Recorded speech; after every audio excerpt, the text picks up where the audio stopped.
Assalamualaikum warahmatullahi wabarakatuh. Perkenalkan, nama saya Zaskia Saiful Rahmita dengan NIM 24400732215 dari kelas LB21.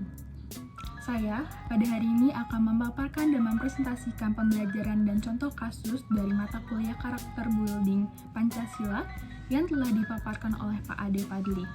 Referensi dari presentasi kali ini yaitu dari Diktat Karakter Building. Berikut adalah pemaparan dan presentasi atau contoh kasus dari materi yang telah disampaikan. Publik kembali dibuat kecewa dengan kinerja Kabinet Pemerintahan Jokowi dalam sepekan 2 Menteri Kabinet Indonesia Maju ditetapkan sebagai tersangka atas kasus korupsi. Korupsi merupakan salah satu sikap pelanggaran HAM yang dapat menghancurkan standar integritas institusi di lapisan masyarakat yang berasal dari sikap egotisme yang turun-menurun. Contoh nyatanya yaitu pada instansi pemerintahan VOC hingga para pejabat negeri saat ini. Korupsi dapat terjadi bermula dari suatu hal yang paling kecil hingga hal yang paling besar, yang dapat dilakukan oleh semua lapisan masyarakat tidak memandang jabatannya. Untuk itu, penanaman nilai-nilai yang terkandung dalam Pancasila harus dikonkretisasikan dalam kehidupan sehari-hari sejak dini secara relevan untuk melahirkan kehidupan yang sejahtera. Sebelumnya, saya akan menjelaskan apa itu ideologi Pancasila. Pancasila merupakan nilai dan norma yang menjadi landasan keyakinan dan cara berpikir untuk mencapai tujuan dengan berdasarkan kepada 5 sila dalam Pancasila.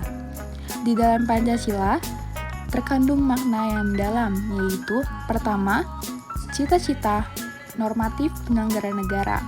Yang kedua, nilai-nilai yang tercantum di dalam Pancasila ini merupakan nilai yang telah disepakati secara bersama. Oleh karena itu, menjadi satu di antara sarana di dalam pemersatu bangsa atau integrasi masyarakat Indonesia. Apa pentingnya ideologi bagi suatu negara?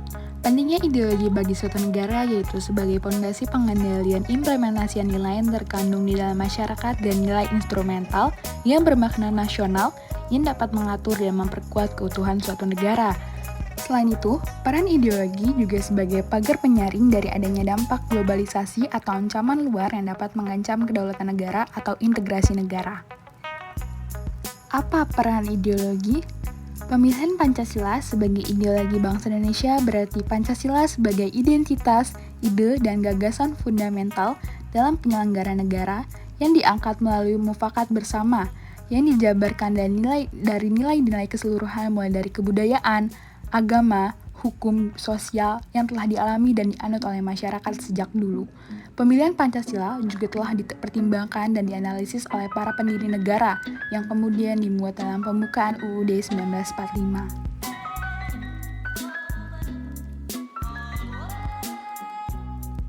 Fungsi ideologi Pancasila yaitu pertama, sarana pemersatu bangsa Indonesia, memperkukuh dan memelihara kesatuan dan persatuan.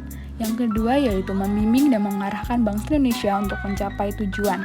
Yang ketiga yaitu memberikan motivasi dan memajukan jati diri bangsa Indonesia. Yang keempat, menjadi pedoman hidup bangsa Indonesia untuk menjaga keutuhan negara. Yang kelima, menunjukkan jalan serta mengawasi dalam upaya mewujudkan cita-cita yang terkandung dalam Pancasila.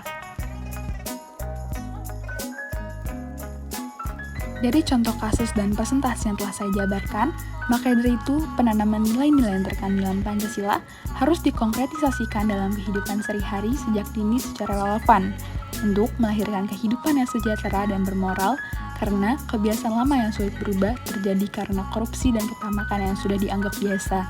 Selain itu, penegakan hukum pada kasus korupsi perlu ditegaskan secara tegak dan adil agar tidak terjadinya perbedaan hukum tumpul ke atas dan runcing ke bawah.